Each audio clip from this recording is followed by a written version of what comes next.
Christopher K. Wallace here, advisor to men. And this week I thought it'd be a good idea to talk about the four faces of her within you: individuation, the anima, and the way forward. You see, most men I work with are stuck. They're not broken, they're not weak. They can be, but they're stuck. Not because they lack willpower, not because they don't want to grow, but because something inside them is unfinished. My first psychology teacher, she was a gestaltist, and she introduced me to this idea of leftover stuff. And its best practitioner back in the day was Fritz Perls, and he said that people would carry a gunny sack of anger around on their shoulder wherever they'd go. And holy fuck, did I ever carry a load? Maybe you do too. I felt the burden, and I realized then I had plenty of work to do. I learned to let go of that weight over time. In Jungian psychology, that unfinished business is often the anima. We'll get to that in a moment. I was introduced to the archetypal psychology of Carl Jung through my behavioral science studies. Jungian archetypes are universal symbolic patterns and characters that arise from the collective unconscious. And these shape human behavior and experiences. You find them in mythology all over the world, in every continent. Jung's analytical psyche mentions individuation as the psychological process of integrating the conscious and the unconscious parts of the self into becoming a whole, unique individual. So we could say maturation is taking the unconscious and making it conscious. And that awareness is what brings about the possibility of change. That's integration at its simplest. It involves confronting and balancing inner archetypes like the anima to achieve personal growth and self-realization. Now, the Jungian concept of the anima represents the unconscious feminine aspect of a man's psyche. We all have feminine and masculine in us. We came from mom. So it serves as a bridge to the deeper self and the collective unconscious. So the anima is kind of important. The work we do in the Taming Shame course, using the younger self 10R process, for example, it's all about understanding the unconscious motivations that drive us. And then constructed emotion mixed with behaviorism is what gives us constructed behaviorism in our approach. Look, I could go on and on about this stuff all day, but I'll stop right there. The work is about updating your operating system. Otherwise, you live today controlled by concepts formed long ago in the past, often decades ago. I call it using a Commodore 64 operating system in a Windows 11 world, and you might be old enough to get that reference. Jung says the anima represents emotions, intuition, and relational qualities.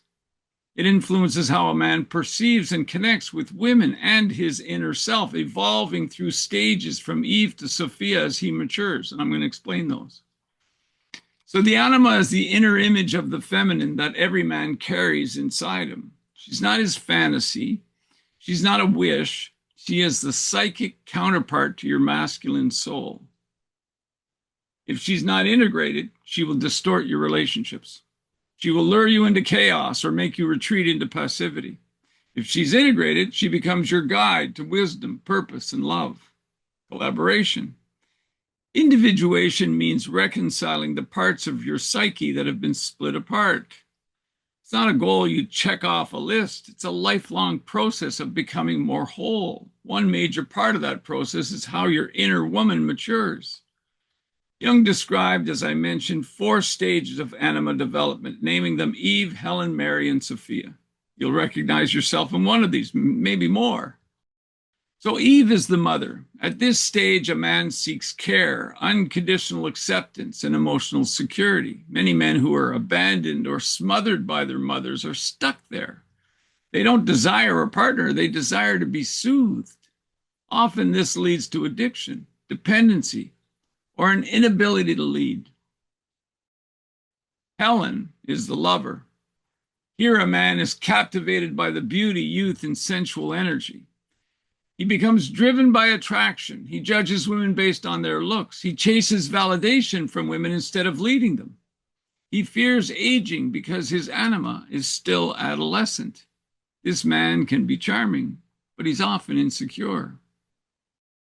Mary, on the other hand, is the virtuous woman. This phase is marked by a desire for devotion and meaning. The man begins to look for a woman of character. He may idealize goodness. He starts asking questions like, what's a good life? And what kind of a man should I be? He's claiming an identity. His anima is maturing, and his heart begins to serve something beyond pleasure. Sophia. Sophia is wisdom. This is the rare man gets to Sophia.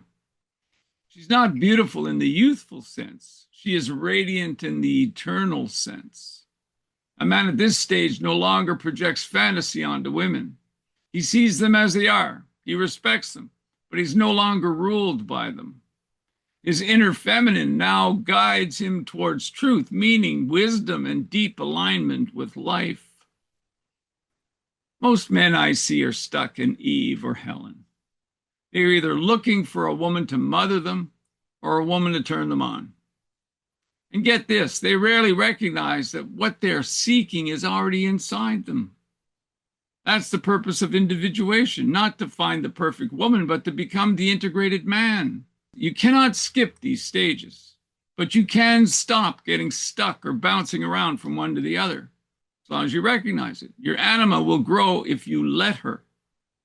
For example, it's only with the anima, his feminine side, that a man blesses others with his king energy, finding the good in them, recognizing them. Thank you for your service to the realm. That's how it works. Start by asking yourself honestly, who am I really drawn to and why? What do I want from women? What do I fear they might see in me? What kind of woman do I want beside me when I'm dying? Let her grow, and you'll grow as well. The aim, my brother, is always to reverse the flow. If this stirred something in you, share it. Join the Defender boards. Learn what it means to walk shoulder to shoulder with men committed to becoming whole. Thanks for listening. Stay powerful, true and free.